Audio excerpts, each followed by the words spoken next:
All right, Brian, what's up, man? How you doing? Jake, man, good, dude. I'm excited. This year has been amazing. We just continue to grow.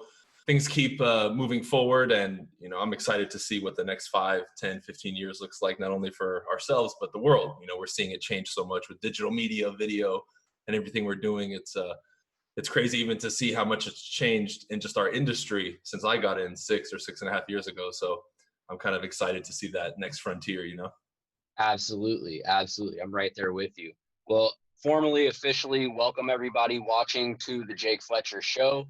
It is an absolute pleasure to be bringing you guys this episode today with somebody who I have great respect for. That is the man himself, Bryan Casella, BC, over there in Los Angeles, killing the real estate game, and not just the real estate game, but the content creation game revolving around real estate, mindset, skill sets, and so many other different things.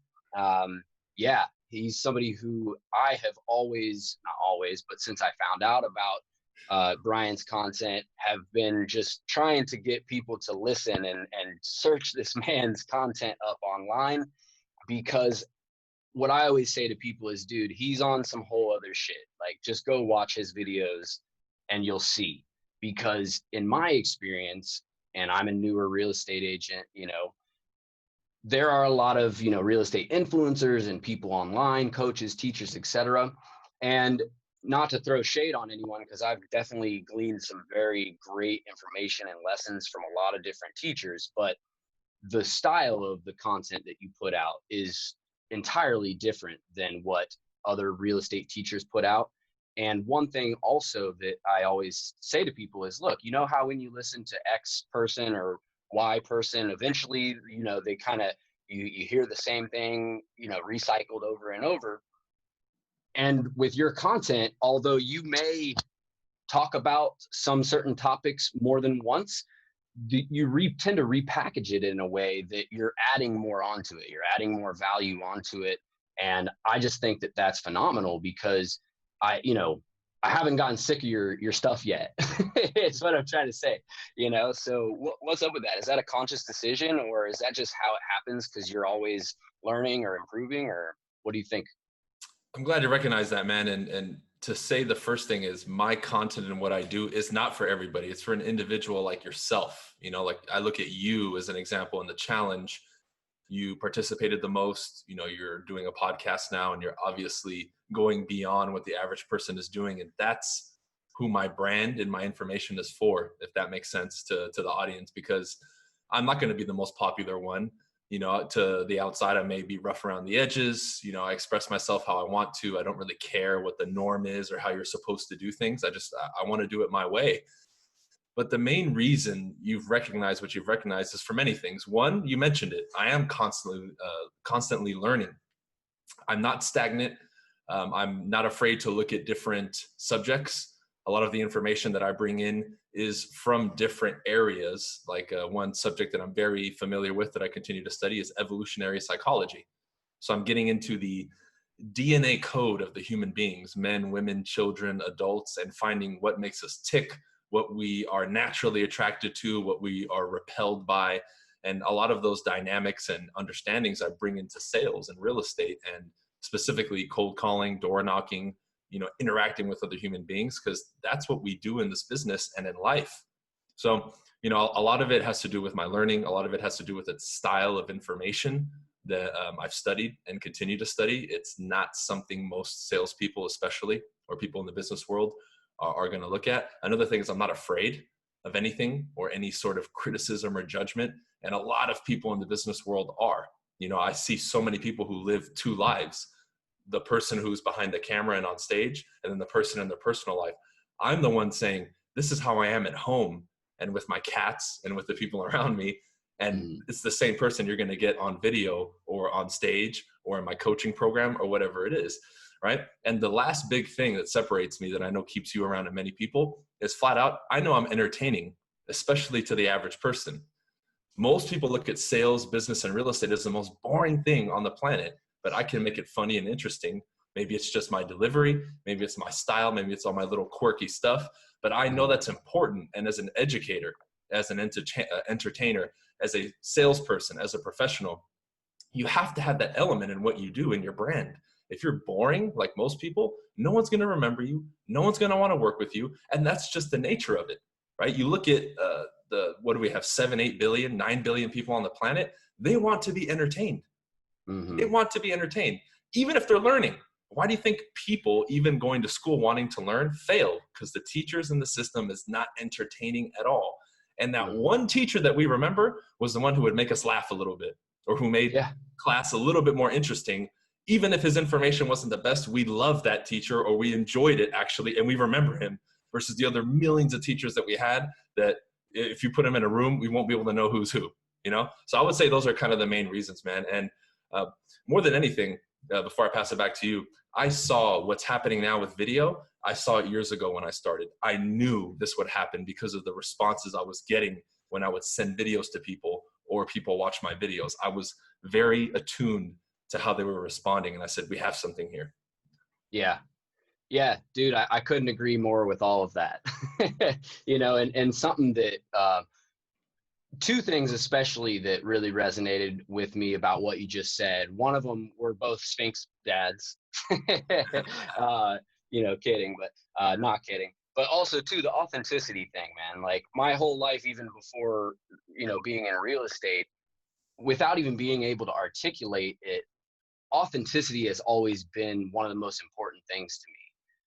You know, people who watch my content or follow me know that I, you know, used to be in the real estate, or used to be in the music industry before real estate. And my music, my message in my music, in my lyrics was very much about self-empowerment, very much about, you know, liberating yourself by accepting yourself, accepting who you are and just being you to the fullest extent, you know? So I think that's definitely something that I was able to instantly pick up in your content and relate to. And I instantly knew, like, this dude, if I was sitting in front of him, you know, just us chilling, would be the same dude as if I saw him talking to the Queen of England or something. And that's how I feel like, you know, I've always identified myself.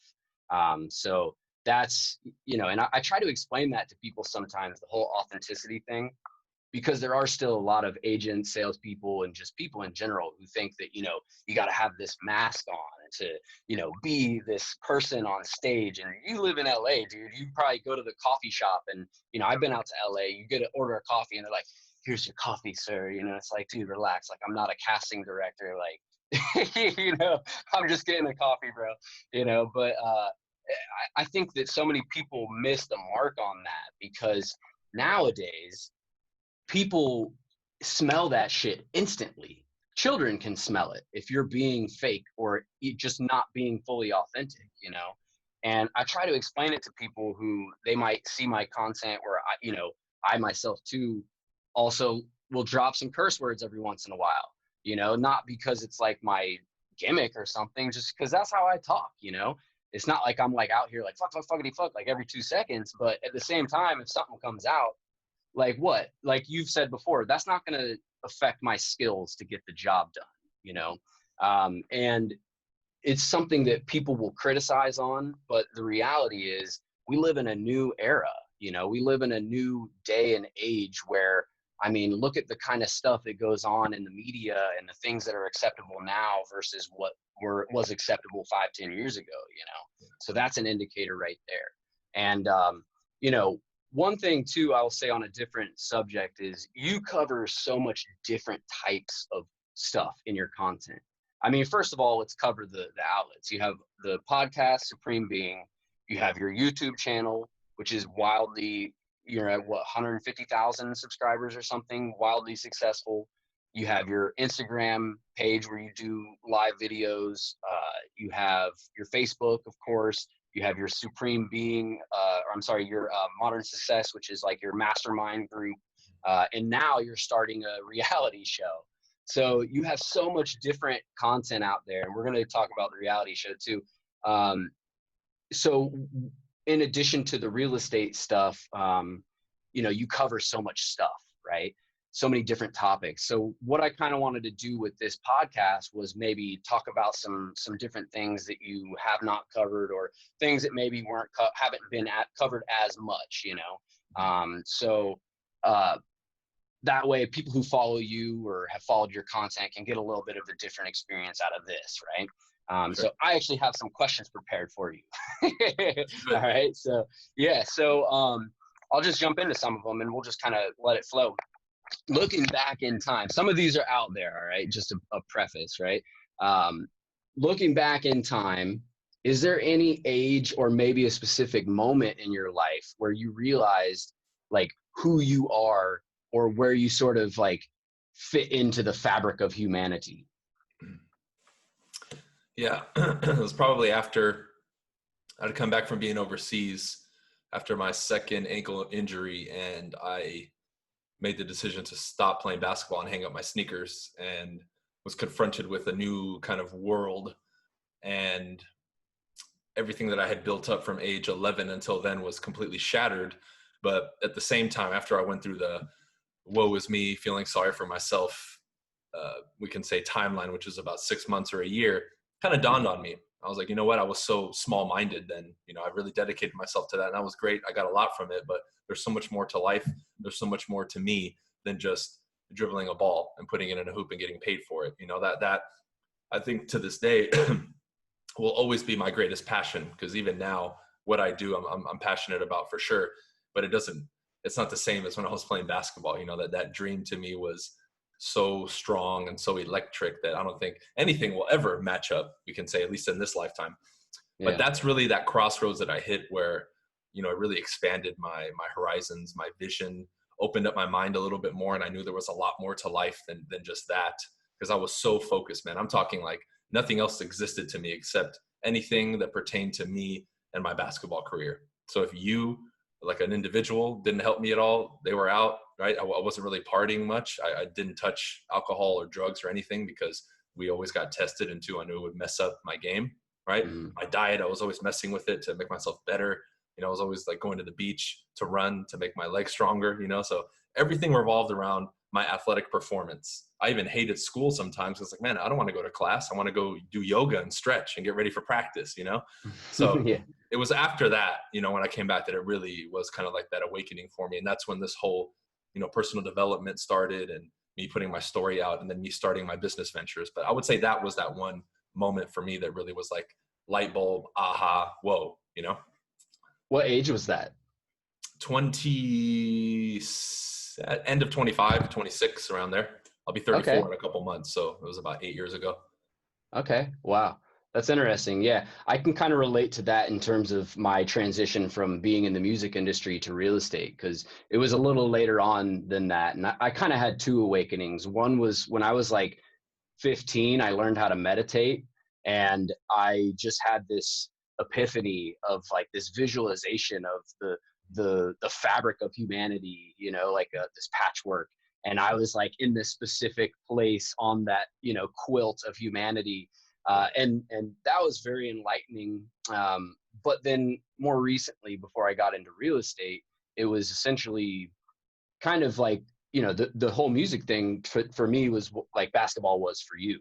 It was everything I focused all my time on. I didn't care about anything but. And I had definitely reached a certain level of success, like maybe like a similar comparison of like, you played pro in Europe, and I was in a national touring act, right? So I wasn't quite international, making the big bucks, but I was making, decent enough money and seeing some success. And then when I turned 30, my priorities, they had shifted without me realizing it. And there was kind of this awakening realization moment where I had to come to grips with the fact that, like, dude, my priorities are just different than they used to be. I'm not giving up on anything. I'm making the choice to choose myself and choose my happiness over my ego, you Yeah. know?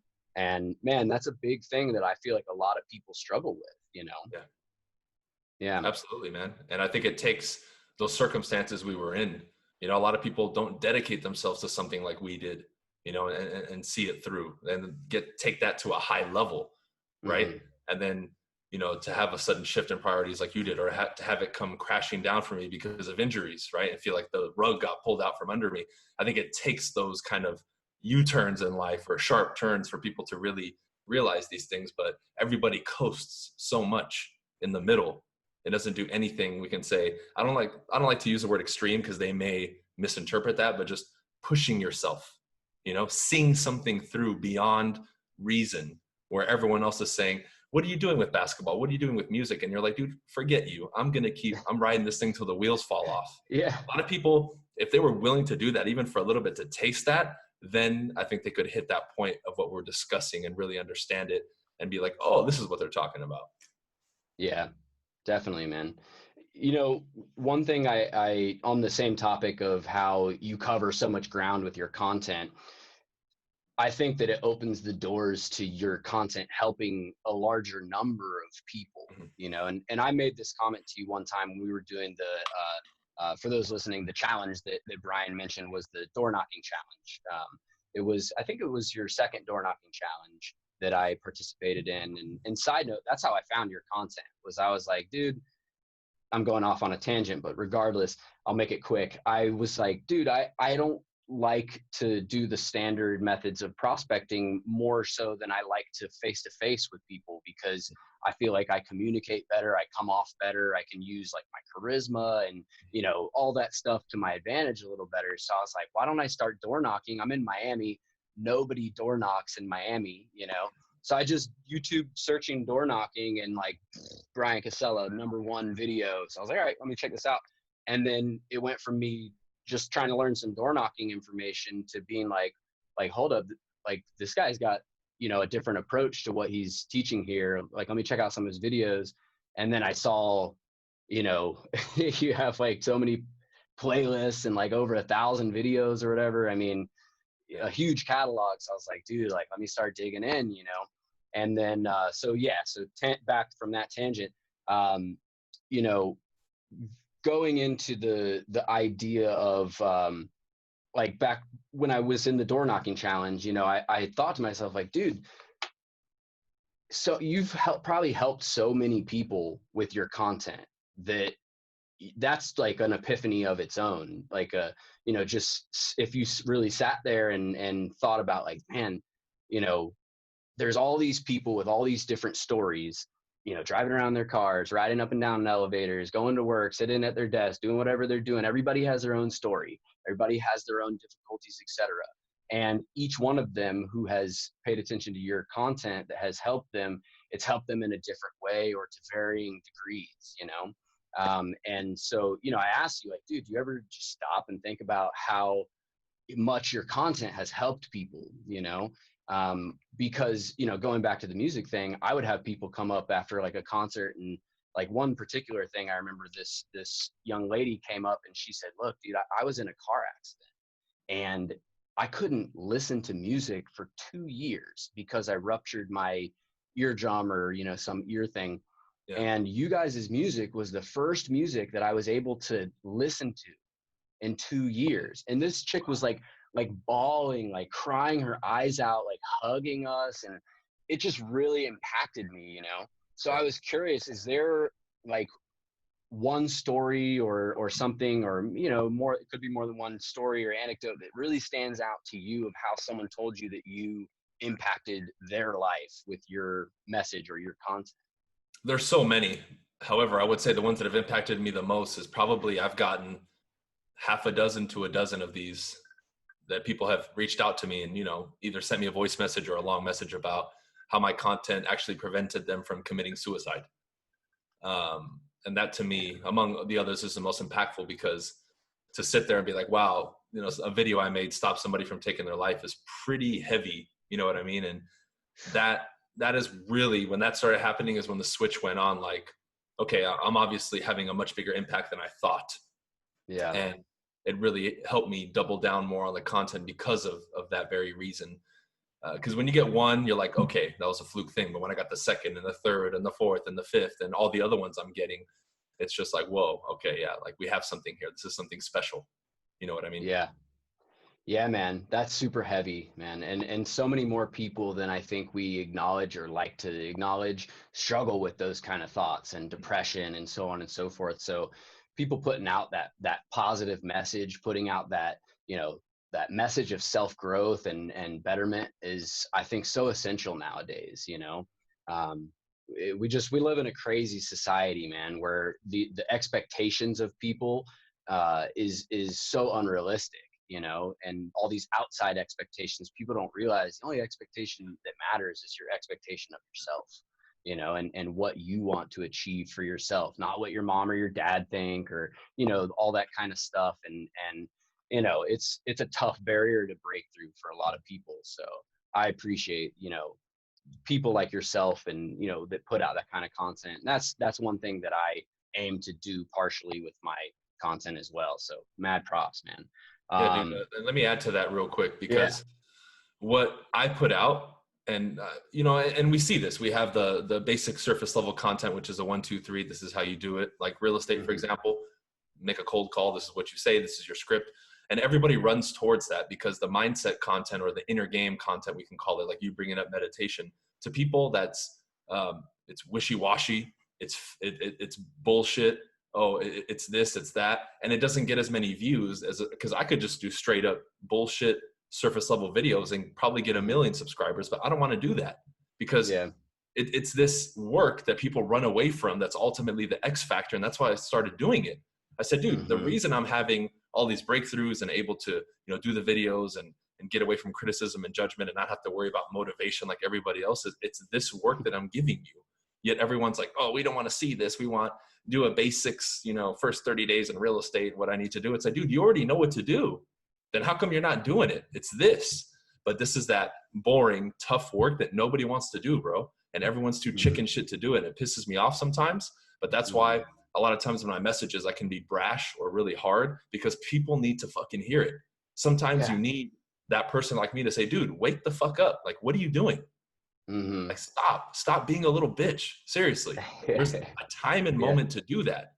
Yet people won't understand that I'm doing something like that strategically. They'll just think I'm this sailor who cusses and can't control it. No, I do a lot of work for high schools and elementary schools. You know, I donate a lot to athletic programs, and I'm talking to kids in first grade, you know, kindergarten, third grade, fifth grade, eighth grade. And you won't hear a curse word, and you'll hear the most eloquent speech for kids because I'm Hmm. skilled enough to know who I'm talking to and what to say and what to do in those moments. Right. But there's a time and place for that too.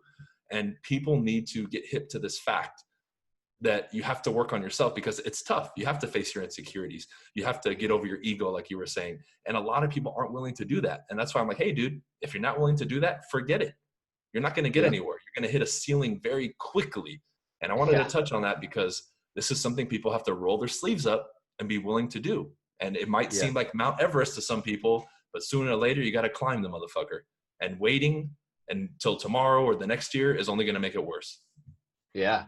Yeah, people want the get rich quick scheme version of self-improvement, you know. They like, they don't want the, you know, here's the struggle path that's going to make it actually happen. They want the, like you said, the 3 easy steps to, you know, whatever.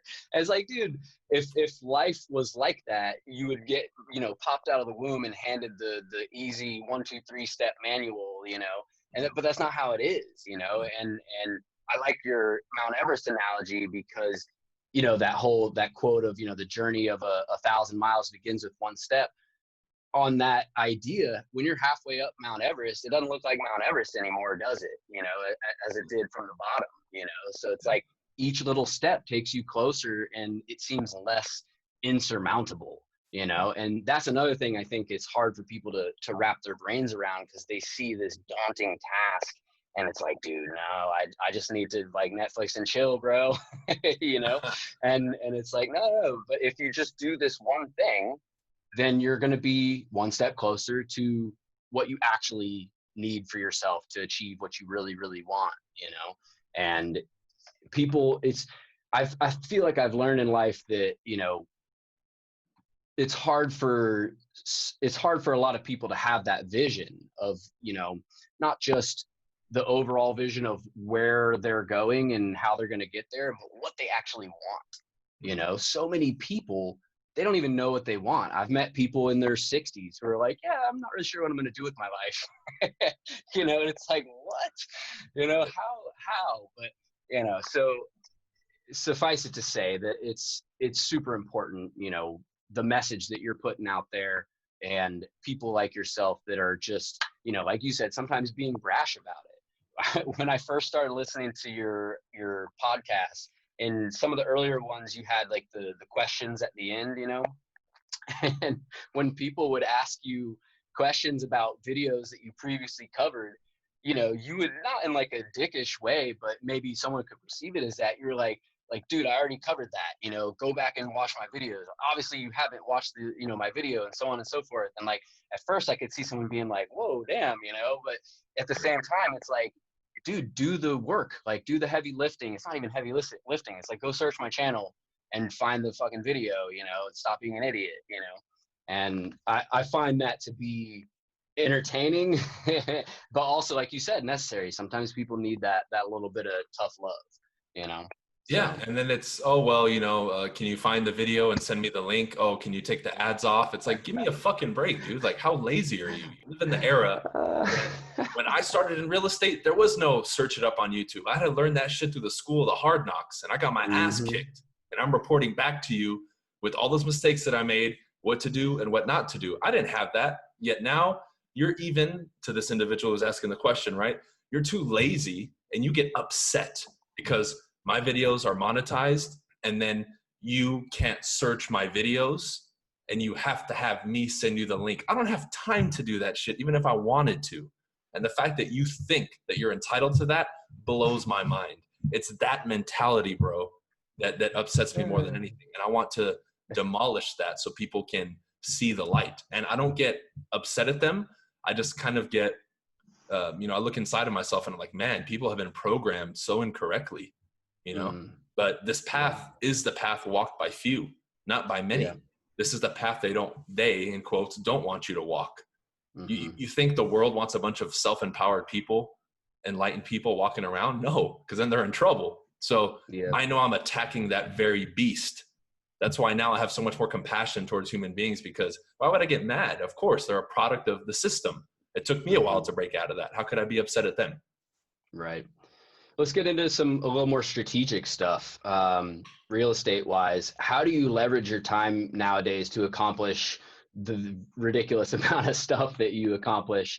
Are you outsourcing stuff to like Fiverr type companies, or how do you leverage your time? Let me just open it like that. Man, the first thing I'll say is this to people who watch, who aspire to get to the level of doing multiple things and having a team. It's infinitely more challenging, we can say, and difficult now than it was when I was a solo agent cranking out 30, 40 homes a year, right? I'm responsible for other people now. I obviously have to pay them. My profit margins are thinner, and I have a lot more on my plate. And with more money comes more responsibility. I just want to say that, because a lot of people think, oh, once I start my team and I leverage, it's all rainbows and sunshine and I can just chill and sip margaritas all day and not do anything. I'm infinitely more, in quotes, busy now than I was before. So it's all about, number one, being extremely diligent and punctual with my schedule. Because now, with all the things I'm doing in different areas, if I'm off 20, 30 minutes here, it throws off the rest of the fucking day. Because it's, you know, real estate in the morning, then I do my boxing or physical activities. Then I have a meeting with my team and we cover some more things. Then we go on appointments, right? And do some other things. And I have interviews or talks set up with people. Then I do some social media stuff. Then it's YouTube and all the other obligations that I have. So it's very just boom, boom, boom, boom, boom, boom, boom. So if I'm late or I miss something, now it's like the domino effect and all the dominoes fall over. So what you need to do to the individual is find out the first lowest income producing activity that you can outsource and work your way up the ladder. That's what I did. So first it was an assistant. I got a part-time assistant to do administrative activities, handle emails, you know, any incoming calls from agents, handle the sign calls on all my listings. I trained her on how to do it. Then came bringing on another agent to help me with buyers. Then it was training my girlfriend, right, Loida, to actually work with listings because I saw the potential. And now she's doing that, right? So now I'm not going on every listing appointment. I'm sending her on a lot of them, right? So it's really about create an itemized list of all the activities that you do. And for a real estate agent, obviously prospecting, negotiating, and going on appointments is going to be the top three for income producing, right? Now, the step before that is you need to calculate how much you're worth. And a lot of people are scared to do that because they're afraid that number is going to be very low. And I did it. The first time I did it, I think I was worth $130 an hour. And I was like, dude, this is dope. I'm going door to door, cold calling. And even if they tell me no, I'm worth $130 an hour. That lit a fire under my ass. And within a year, I think I doubled it or almost tripled it, what I was worth. So from there, you see, and you look at your list, you're like, okay, every day I'm spending 30, 45 minutes sending emails. That's not worth $130 an hour. That's fucking $10 an hour. Let me outsource that, right? So now I have a transaction coordinator and a virtual assistant. And my virtual assistant is a dual assistant because she does our real estate stuff and she handles my personal stuff, like setting up, again, speaking gigs and all that stuff. So that's all I did. I just created that list. And from the bottom, I worked my way up and just brought people on and said, hey, if I make them $130 an hour and I get an extra hour here, I can afford to pay that lady $10 an hour to do that administrative activity. It's basic math, right? And you just have to be very disciplined and actually sit down with yourself and write it down, which goes back to what we talked about earlier. People don't want to do that. They're lazy.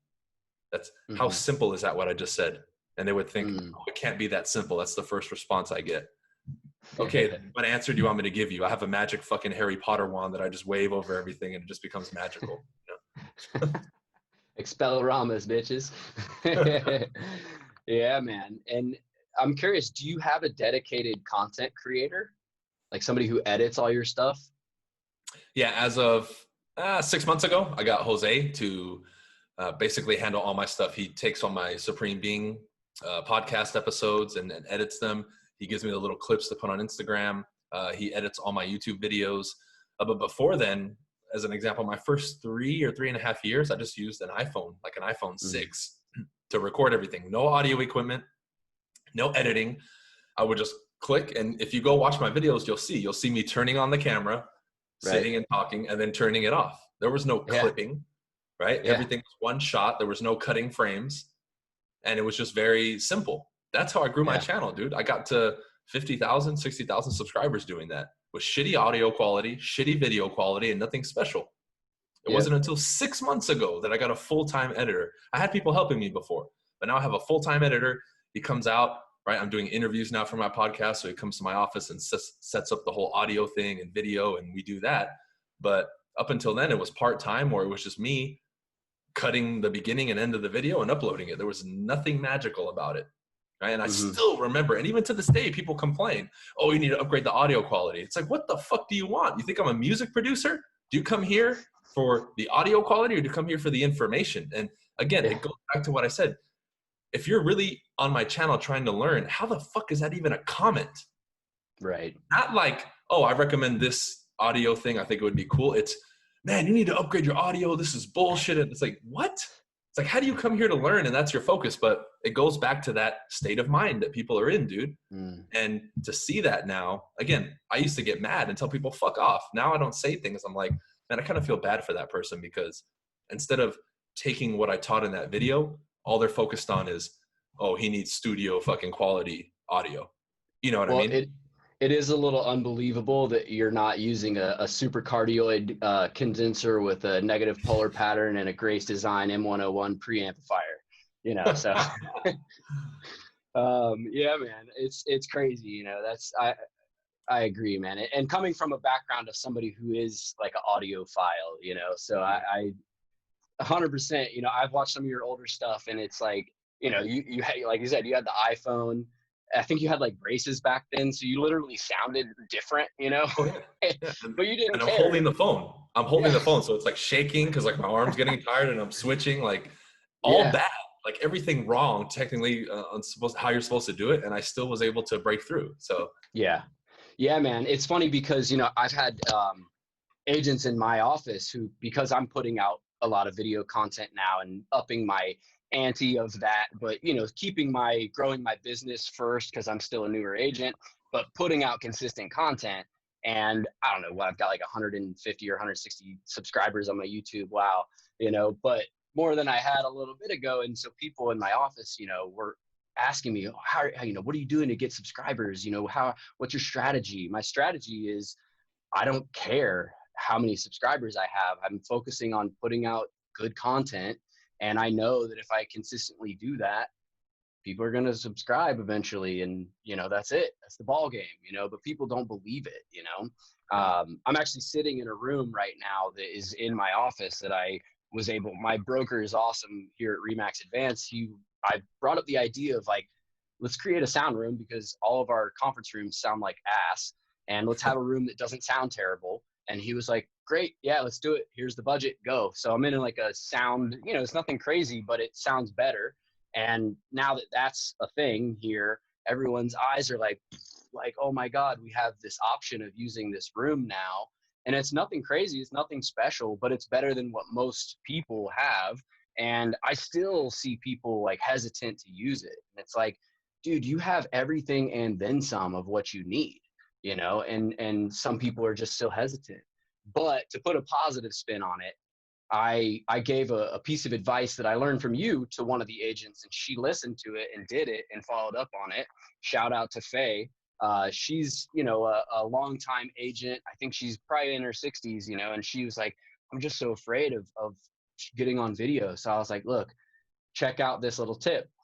Record a video of yourself every day for 30 seconds to a minute. Don't upload it. You don't have to. If you want to, you can. But 30 days of every single day recording a video. And at the end of that 30 days, you're going to feel comfortable enough to record a video. She actually did it. And then at the end of the 30 days, she posted a video in this room and had great feedback from it. So that was cool to see. So some people listen, let's see. Let's get into some more ethereal type shit. We'll start off slow. If you could change one thing about yourself, what would it be? And if you could change one thing about the world, what would it be? If I could change one thing about myself, sometimes I know I can be stubborn, which I know is a positive, but it can be sometimes a negative, maybe in my demeanor or my expectations of people.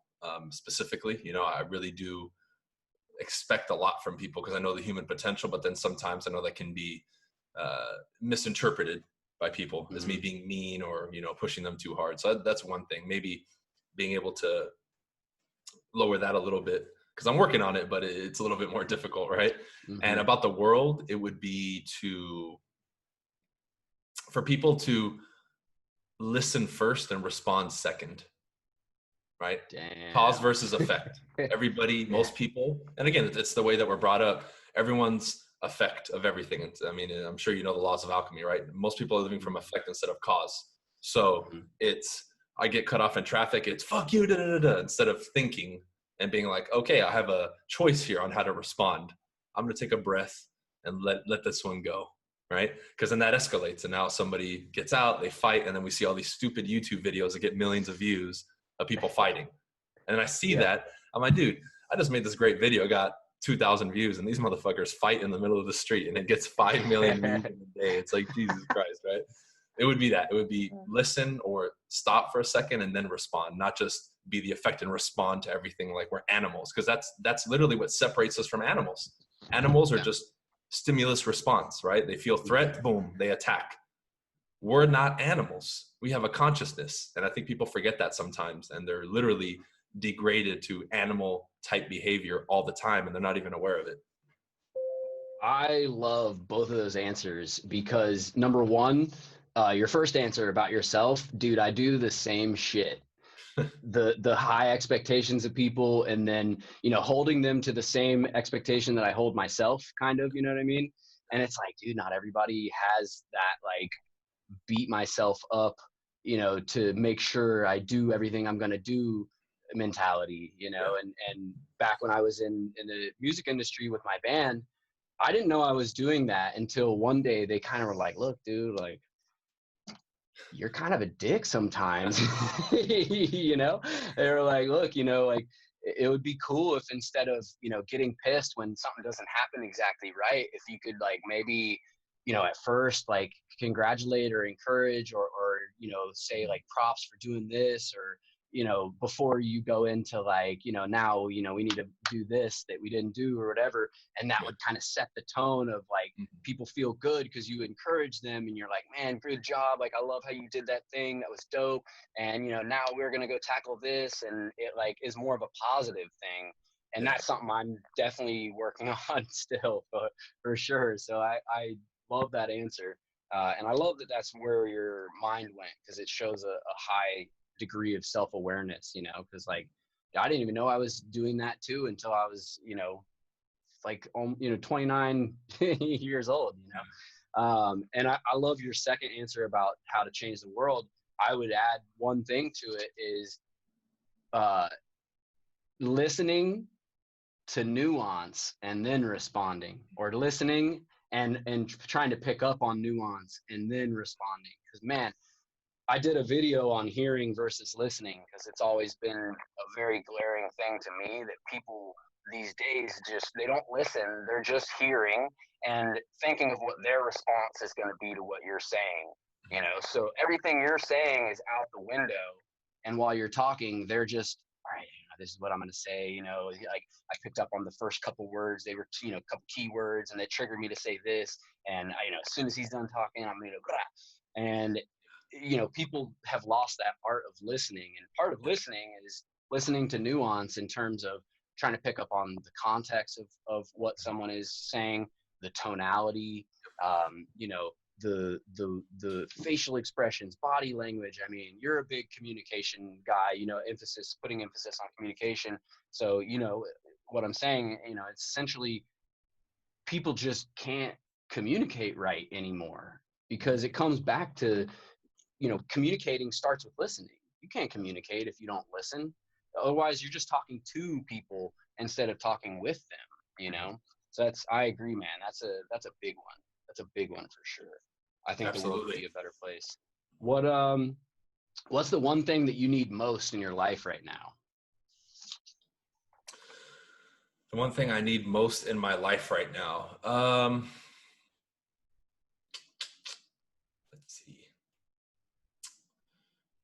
Sometimes I don't like the word need, right? That's why I'm kind of funny. I would say more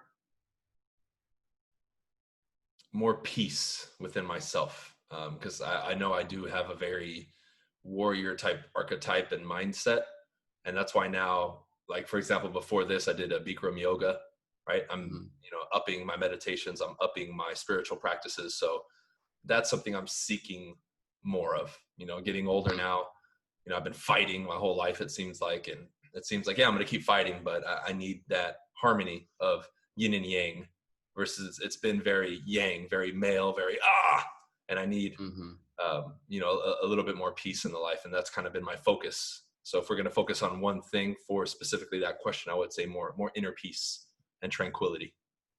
That's what's up. I vibe with that. Do you have an exit strategy to real estate? Absolutely. Yeah. You know, I joined EXP. I built up my team through EXP pretty big. We have 130 people now, I think. And, you know, I've been focusing more on creating relationships with developers. I've been leveraging my team even more and bringing more talent on. So I truly believe, and I originally molded after the millionaire real estate agent model from Gary Keller, made my tweaks to it, but I kind of use that as a rough outline of the steps to take. So I believe within the next, you know, 2 years, I could be completely out of the sales side if I choose to.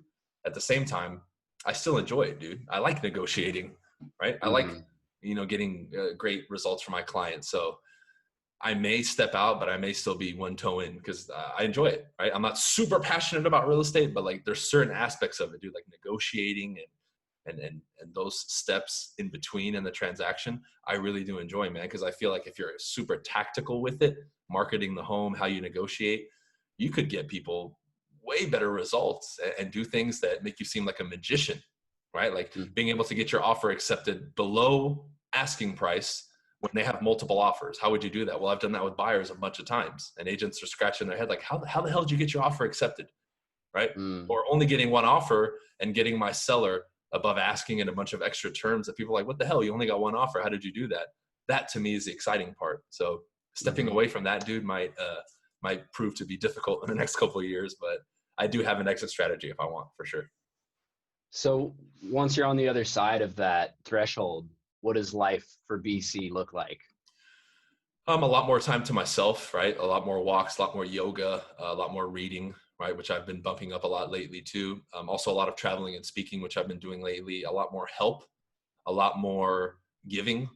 And I'm starting that transition now. That's why I really doubled down this last year on my coaching, right? I have about 300 people in Modern Success now.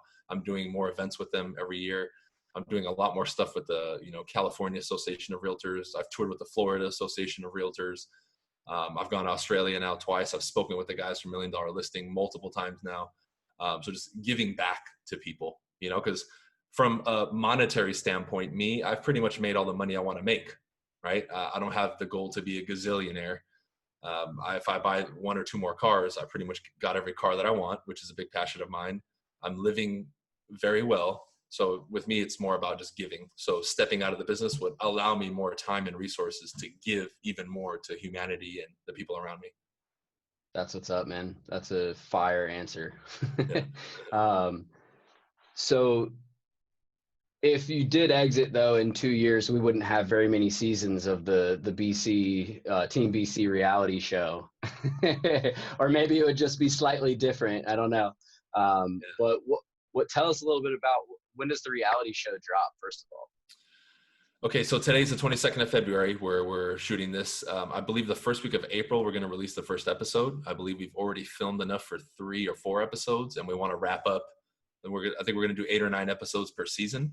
And the main reason I did it, dude, was over the last 3 or 4 years, I've probably done 7 or 8 interviews with, networks and companies and broadcasters and all that. And every interview typically is, hey, Bryan, we've been following your stuff. We think you'd be a good fit for XYZ show. And that interview ends up turning into me pitching them on my idea because they all want to do the same shit. Oh, luxury properties. It's like, dude, how many fucking $1 million listing shows do we need? Like, how about we do something different? And then I end up pitching them and they're kind of looking at each other like, what the fuck? This guy's like pitching us. I'm like, yeah, I got a great idea. And it always comes back to, well, it's too risky. Our investors don't want to invest. It comes down to that. So I said, you know what? Fuck these people. I'm going to start my own fucking show. So I sat down with my video editor. I said, how many people do you need to work with you? Can you film a show of us doing what we do on a day-to-day basis? Here's the idea. He's like, yeah, I just got to bring on 2 more guys and we can do it. I said, done, let's do it. And within a week we started filming.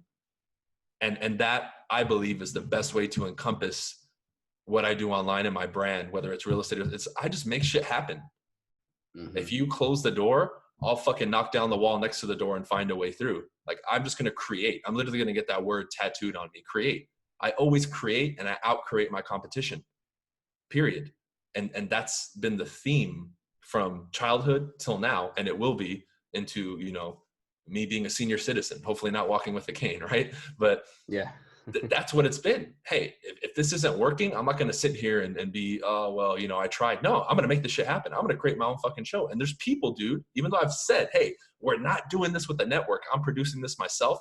There's people who think like, oh, he's for sure with like Bravo TV or some shit. I'm like, no, I'm producing it myself. Fuck those rumors, because I want credit, me and my video crew and my team later. I don't want you to give it to somebody else because you think we're working with the network. No, we're creating this shit on our own. So breaking boundaries, man. Just like when I got my first speaking gig for real estate and sales, people were trying to throw shade on me. Look at the shoes you're wearing. You got earrings on. Look at the way you're dressed. I'm like, but who's on stage getting the most results? I said, everybody stand up. I was like, I'm going to ask one question to some people in the audience. Sir, out of all of us standing on stage, who stands out to you the most and who would be the easiest to remember? And he didn't want to answer, but he's like, you. And I asked that to 6 people. I'm like, I rest my case, lady. And I just like tossed her the mic. And I've been challenged like that from day one, but I welcome those challenges because now when I do speaking gigs, I see other people on stage with me who break that mold. They have tattoos. They walk differently. They dress differently, but they're getting results. So I feel like I've helped kind of usher people in and open that door for people to make videos and be influencers and do shit how they want to do it.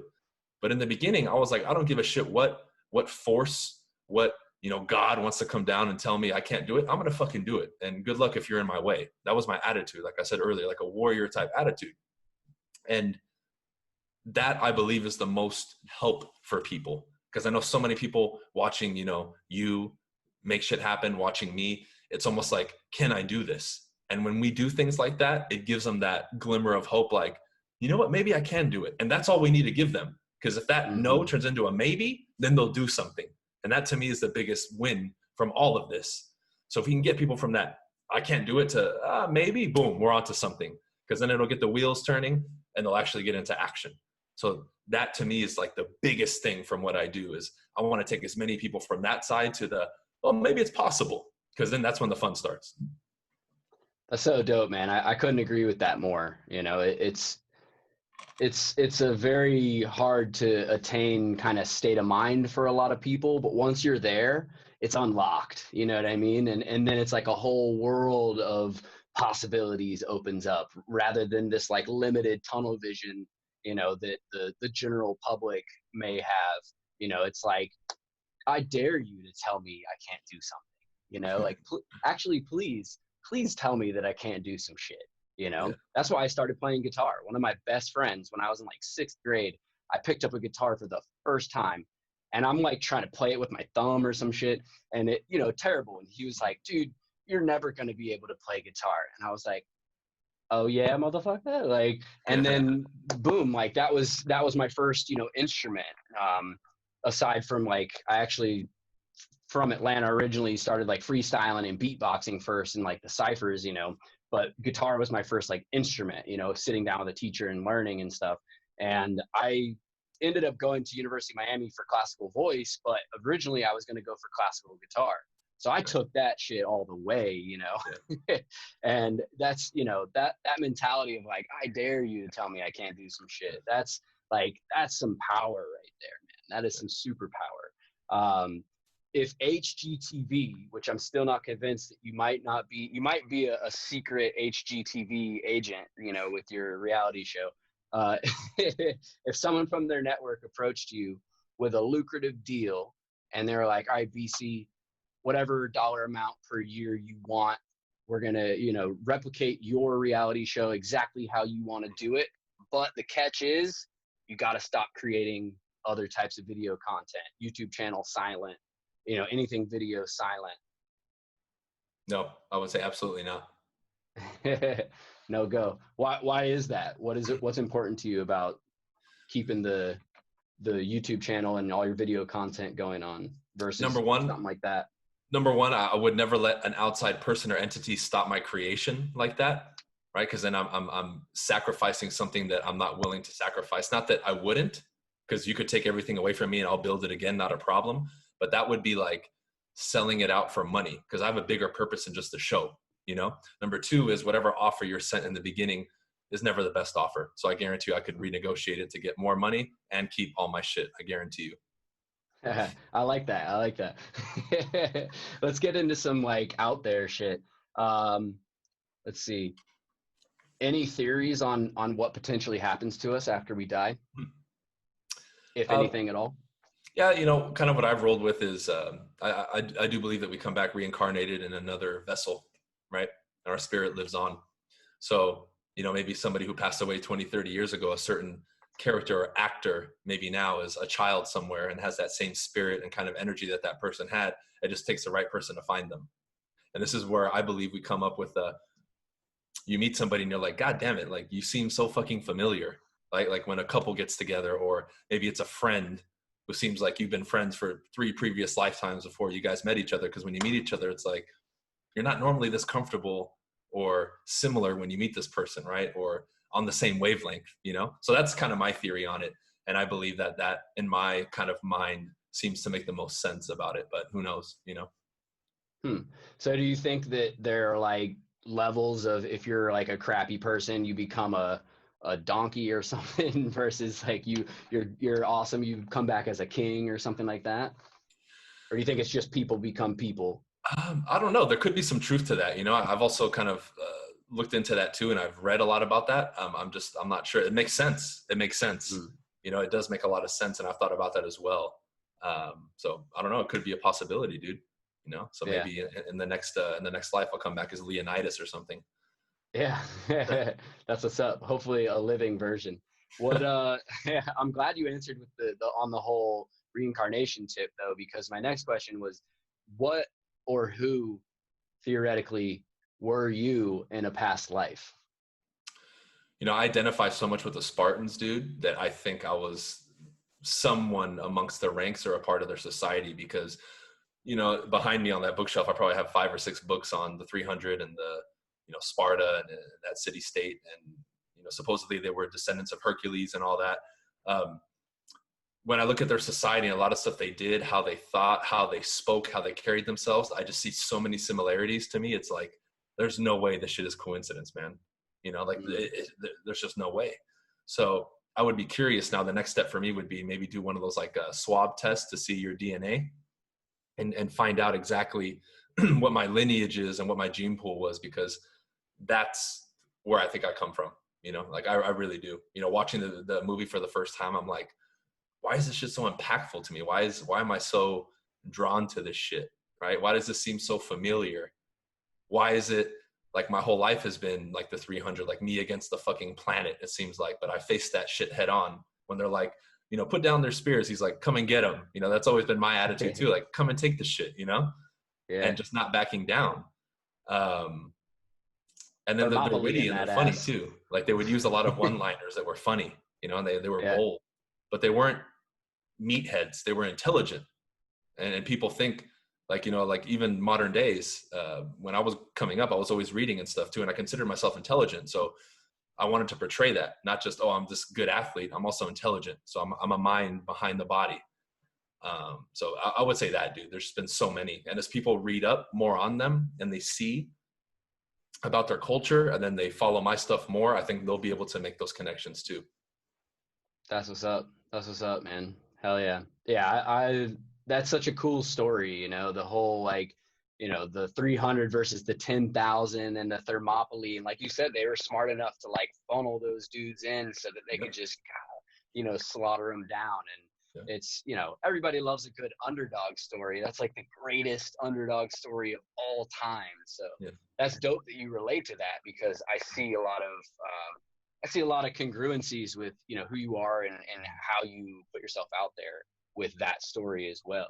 You're the dude who's gonna shatter the reality TV show expectations on YouTube. You're the dude who the first realtor to say the word fuck Yeah. on recordings, you know. Oh, You're man. the first dude who you're like, you walked around in, you know, colorful tennis shoes, knocking on doors and stuff, like leading the charge, leading the pack, being fearless, and that's admirable, man. That's super dope. Curious, have you ever done any psychedelics before? No, I have not. I have not, man. The only thing I've done is I've had alcohol, I've smoked weed, but I haven't messed around with anything else. I've been around it. I just haven't done it or experienced it myself. No. Yeah. Yeah, I'm curious. The reason I ask is because a lot of times, you know, that stuff is associated with a broader outlook on life and stuff like that. So I didn't know if you had an opinion on that, but if you're not experiencing it, and I guess you wouldn't have a direct anecdotal experience with that. I mean, of course, coming from the music industry, I've seen all kinds of shit, you know, and you know, I have my own opinion on it, and but I also, since getting into real estate, have like, you know, cleaned everything up. I quit smoking weed like a few years back, couple years back, and just like one of the best decisions I ever made, honestly, Of course, yeah. because you know, I not only do I feel healthier, but I am like sleeping better. I'm, you know, like more clear headed. I'm sharper and quicker and just so many things, man. It's crazy to me that people will say things like, oh, you know, weed's not addictive and stuff. Cause dude, when I quit smoking, I had like a weird like oral fixation of wanting to like chew gum or do something, you know. And then the first 3 days, bro, I was an asshole to everybody. So it's like, try to tell me, you know, that shit's no big deal. And you know, to each their own. But I definitely, it makes me wonder, like, where would I be if like 5 years ago I had stopped, you know, 5 years before I stopped, if I had stopped, I guess 7 years ago, whatever, you know. Not that Yeah. I regret it, but it's an interesting idea because we have so many options in life. You go down this path, you go down that path. You know, what doors are going to open here, what doors are going to open there, or close, vice versa. You know, and it's something interesting. That I think it's also stigmatized too much, though, I will say, because there are medicinal benefits. Now they're finding out that, what is it? MDMA helps veterans with PTSD and things like that. So I think it's important for people who don't use drugs to be open-minded to the fact that there are like medicinal benefits for certain people. Yeah. But I was just curious because like I said, you have seemingly a very broad awareness, and Yeah. that's usually associated with somebody who's had some kind of awakening, and a lot of times that's associated with like I don't know, Joe Rogan's like, oh, DMT, and we're all a bunch of monkeys that ate mushrooms and stuff like that, which I find very entertaining. But yeah, man, it's interesting to get that insight into you because, like I said, I wanted to talk about some stuff that I hadn't necessarily Yeah. heard before. And definitely, man, I would say that like I said in the beginning, not only your content but your personality, your charisma, and everything to me stands, you know, in a league of your own, not necessarily like you're the best dude, but I think you're dope as fuck. But like you're in a whole different category than a lot of people. And your individualism, I think, is a lesson for everybody. I think that it's something that allows people to kind of aspire to reach for higher heights for themselves, but not emulate Bryan Casella, right? A lot of people will be like, oh, dude, I'm going to be the next, like, whatever, name X celebrity there. You know what I mean? And one thing I've always felt is like, dude, why would you want to be the next so and so when you can be the first you? You know what I mean? Like, what's the point of going back to what you were saying about being a creator? I've Yeah. also always thought, of myself, like I'm not a recreator, I'm a creator. I never will cover someone's music. Like back when I was performing, people would ask me to come cover a song, on stage. They're performing, X whatever song. And I was like, nah, man, that's not really my vibe. Like I don't recreate. I create. I'm here to do something different, push the boundaries, and see what's possible, because to me, that's art, pushing those boundaries, seeing what you can do differently. That's art. And that's really like living life to the fullest. You know what I mean? So that's something that I think is inherent in your style and your approach and what you do. And I picked up on it. I'm sure a lot of other people have picked up on it.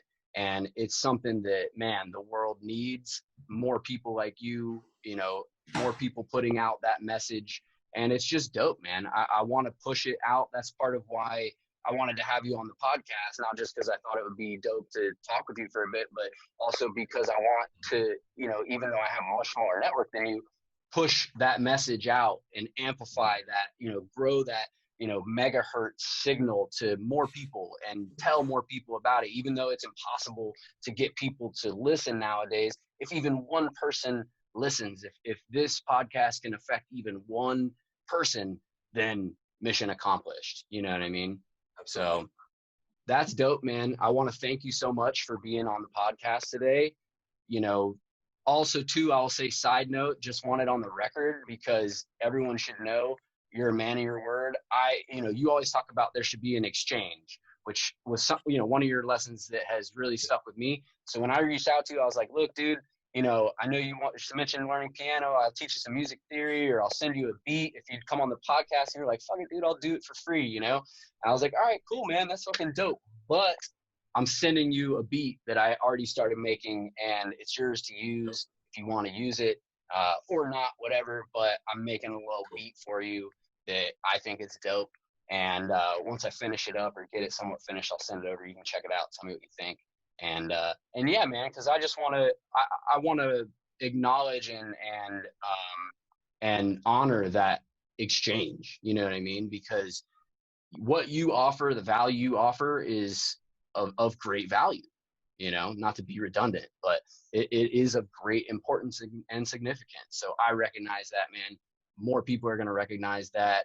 And, whatever these HGTV, Bravo, da, da, da, da, da, one day you're going to be, turning down, those motherfuckers are going to be coming and saying, yo, BC, do your podcast or do your reality show with us. And you're going to be like, no, I'm good, man. I'm good. I'm doing my thing, and no amount of money in the world or deal you could offer me. You know what I mean? Right. And you're there, man. You're on the precipice. So thank you so much for being on the podcast. Anything you want to plug or say before we go? No, man, it was fun because we talked about the non-traditional stuff, which is what I enjoy doing more and what people need to hear more, right? Not where am I from and how many homes I sold, because that's what everybody Mhm. talks about.